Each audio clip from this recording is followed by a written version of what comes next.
Hello there, mother-in-law. I have a bone to pick with you about that new house Edward and I just moved into. Can you please explain why you sent us this enormous box of stuff that you never asked us about? What is this junk supposed to be anyway? Sure, the room is not being used for anything right now, but we have big plans to use it when we have a child. What?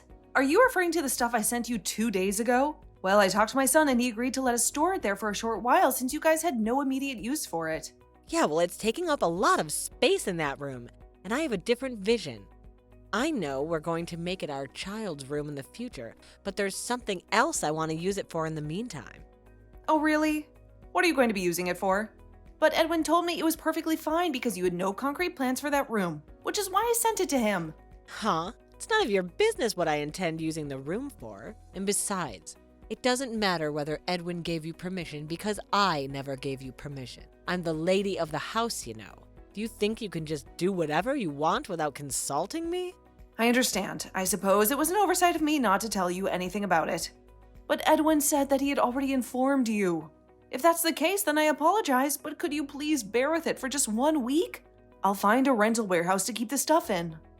No! Get out of our house this instant. I'm not going to let our house be your personal storage space for the week. What? Right this instant? I'm sorry, but that's unreasonable. I'm going to be using the room starting this afternoon, and I'm going to have a serious problem if you don't move it out by then. Get it out now, or else I'll tell Edwin. But Edwin himself said it was all right for me to keep the stuff there for a little while. Besides, you're demanding me to come and take the stuff right this instant? But I'm currently in Rome. What? Rome? What do you mean Rome, huh? What on earth are you doing in Rome? There's something I need to take care of here before you come back. Even if I were to come and get it right now, it would already be nighttime when I get there. Oh, I see. You're on some kind of vacation to celebrate your retirement last week, right? And what do you mean? There's something you need to take care of? You're the one making me laugh. Aren't you just a jobless housewife who does nothing all day? Huh? No, not at all. I'm a graphic designer, you see. Huh? Graphic designer? What in the world is a graphic designer? Is that a fancy term for someone who plays video games on their computer? I can never understand all this gadget stuff. Well, and I don't care. Anyway, I digress. You won't be able to get it today, right? Yes, I'm afraid not. So could you please just wait until I come back next week? Please help me, Maya. No, I can't wait till next week. I told you. I will be using this room this afternoon, right? My parents are coming over. That's why you need to move this stuff right now. Fine, if you don't come right away, then I'll throw it out in the yard. What? Throw it all? Are you serious, Maya? And wait a minute, what if it starts raining? There are machines inside the box that can't get wet.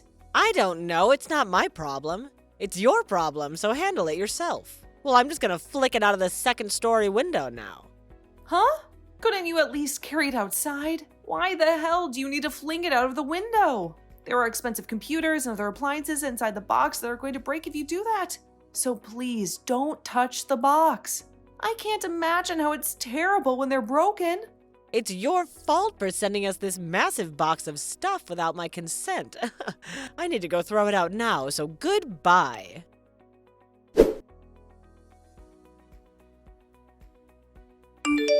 Dustin, please answer me right now. I need to talk about something very important. It's a nightmare. Mom, what's wrong? What makes you feel so anxious right now? Our stuff that I sent to your brother's new house to be stored in is going to be thrown out by Maya. She said she's actually going to be using the vacant room from this afternoon. And so I need to take the stuff out right away. I'm in Rome, as you already know. So could you go and stop her for me? She said that she was going to fling them out of the second floor window. Our computers are doomed to be smashed if she does something like that. Hold on a second, Mom. What? How? What do you mean? She's going to fling our stuff outside the window? Are you kidding me? Didn't Edwin tell her that we'd be keeping the stuff there temporarily? What in the world is she thinking? I don't know the details, but it seems that Maya had no clue what the stuff was. She said she can't just let it stay in the room, so she's going to toss it in the yard. Seriously? Is that woman insane or what? I told you, it was a horrible idea for Edwin to marry a woman like that. Could you go and check on their house quickly? Hurry, before she tosses it out. I'm worried that something terrible will happen. Alright, I'll try to get there as fast as possible.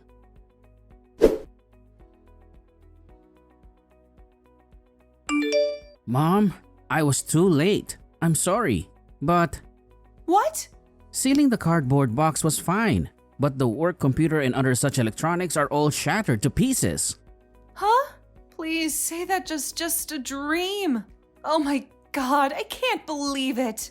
All the data is backed up in the cloud, so that's not a problem. But this stuff was very costly. I can't work without a computer, so I guess I'll have to buy a new one. But we're going to be needing the money soon. What a disaster, Dustin. Anyways, could you please take care of the business with the real estate company as planned, Mom? I'll tell my brother about what happened and ask him to pay for the damages his wife caused. All right, I'll handle it. Now, I can't believe that these things happened. How awful today is. I understand. Anyways, thanks, Mom. I suppose I'm going to have to clean up this mess in the yacht now. We probably need to rent some kind of storage room for a while. I'll do that. Don't worry, Mom. We probably need to rent a truck as well. Okay, thank you, Dustin. If I don't have you, I won't know how to handle this mess.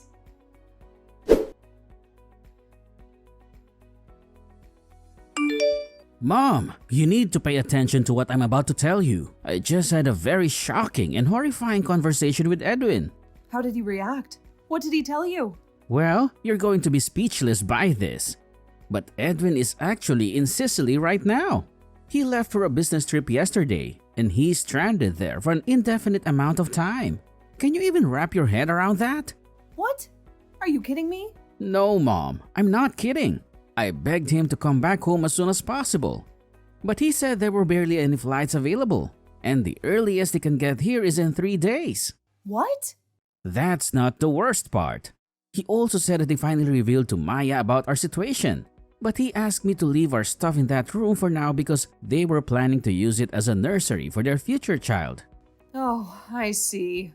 There's more, Mom. I made a daring decision to go to the new house earlier today, just to snoop on what Maya was up to. And? Did you notice anything odd? Yes, Mom, I did. There was a man and a woman around your age who entered the house with enormous boxes in their hands. A man and a woman my age? Yes, Mom. I'm absolutely certain they were Maya's parents. What? It's true, Mom. I recognize them because I went to the house with Edwin a few times before to ask for their approval for our marriage. So I know what they look like. It was unmistakably them. Maybe they're just dropping by. Really, Mom? Do you think that's normal? They brought so much stuff with them that it looked like they were settling in. And this is right after she threw away our stuff. I think she's trying to exploit the fact that Edwin is away. I have a terrible feeling about this, Mom. Something is very wrong.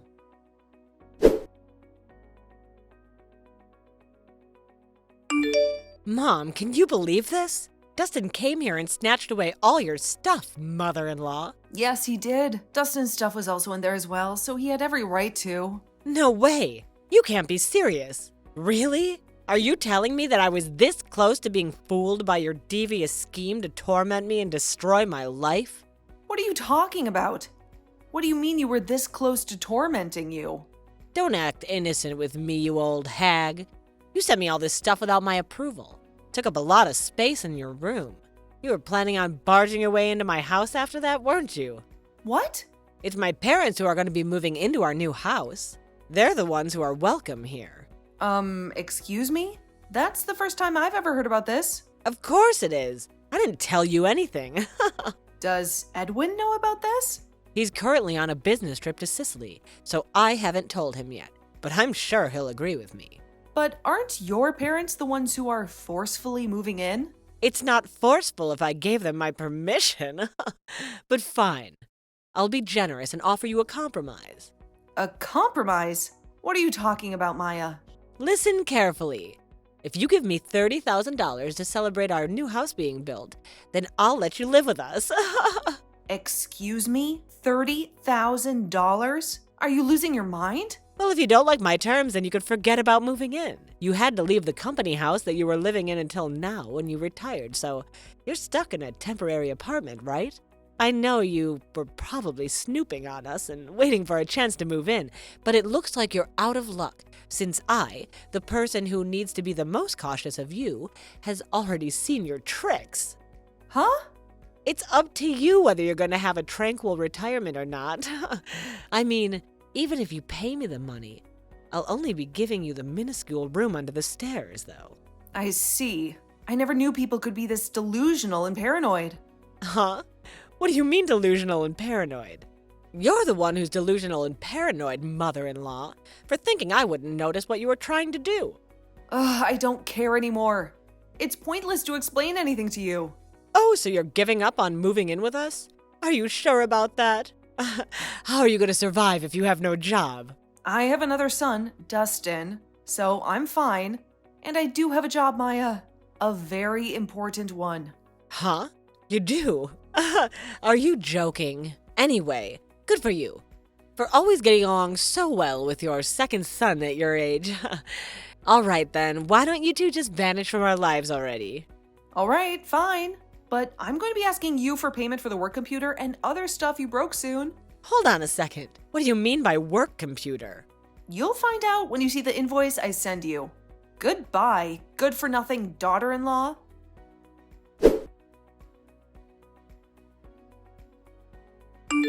Hey, what's the meaning of this, mother-in-law? What do you mean I need to pay you $30,000? Oh, so you finally received the invoice I mailed you, Maya. I don't understand. Why do I need to pay you that amount of money? But it's all spelled out on the paper. What's so difficult to understand? The $30,000 is payment for smashing the 2 high-spec computers and the appliances that they came with, and also for business interference, because we weren't able to do any work because of your actions. What? $30,000 is a steal for the damages you caused. I didn't know this would happen. But I thought Edwin explained it to you before and after you broke our stuff by text. He did say something, but... He told you that we were only going to keep the stuff there temporarily until I found a new place to live, right?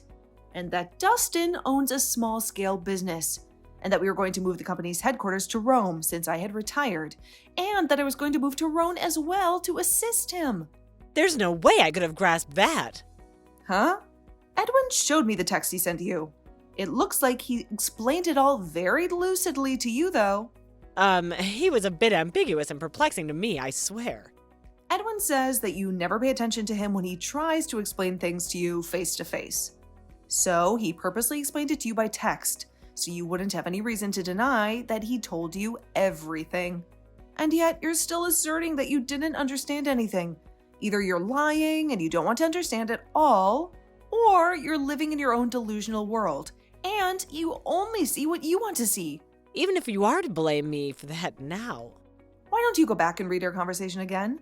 No, better yet, read it repeatedly until it finally registers. Please, can you forgive me this time? I know it's my fault now, so can you please? It's too late. It won't make any difference anymore.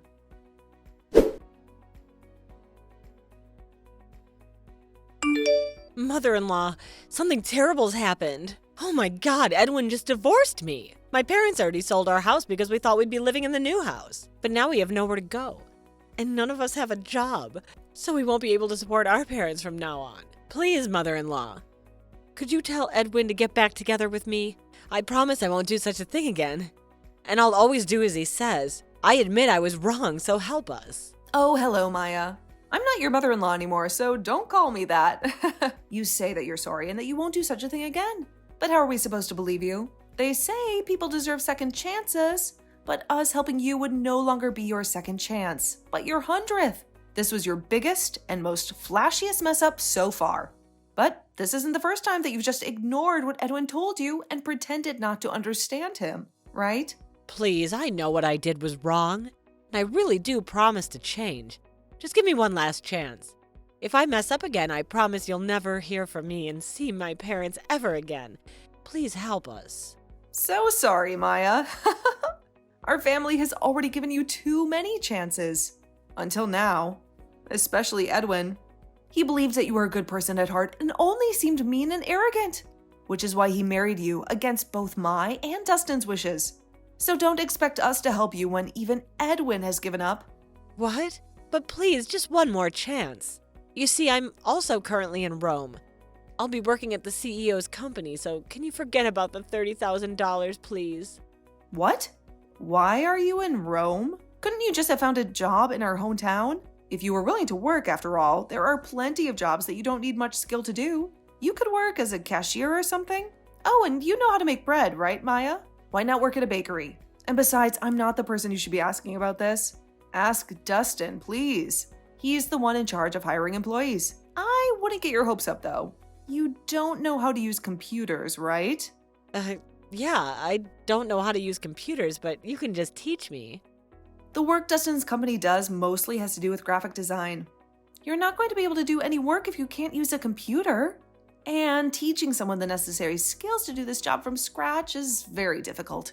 You wouldn't be paid much at the beginning, even if Dustin was kind enough to hire you. Can you use a computer, mother-in-law? Is it really that hard? Using a computer itself isn't that hard. Even a child could do it. But I'm afraid that the skills required for a position at Dustin's company are quite advanced and aren't something that can just be taught to someone. And yes, I used to do something similar in my old job, so it isn't a problem. I've been doing this stuff for years, you see. Then I can serve tea or make copies or something. I'll really do anything you want me to do. I'll do my best. Sorry, but we can serve tea and make copies on our own. And besides, if you really mean what you're saying right now, then I don't understand why you don't just find a job in our hometown with that enthusiasm. I'm sure there's someone that would be willing to hire you. Just don't be as arrogant to them as you used to be with me, though. But at least ask Dustin first, then reply to me. He's sure to say yes if he can just see that I really mean it when I say I'm trying my best. I already did. He sat at the desk next to me and he said, "No, sorry. But Dustin never did really like you, Maya. We can't have our team of employees hating each other, you know? He said that he wouldn't hire you even if you did know how to use a computer." Ugh, that's so mean of him. And to think I was going to change and be a better person if he hired me. Not anymore, though. I see. So you weren't sincere when you said all those things back there. Anyway, you need to pay us the $30,000 soon.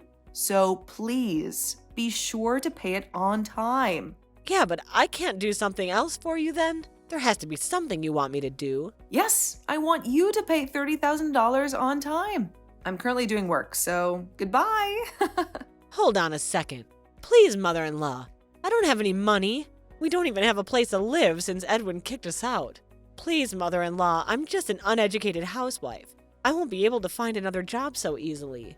My parents, too, they're already too old to work. You're our only hope for now. Please reply to my message, Mom!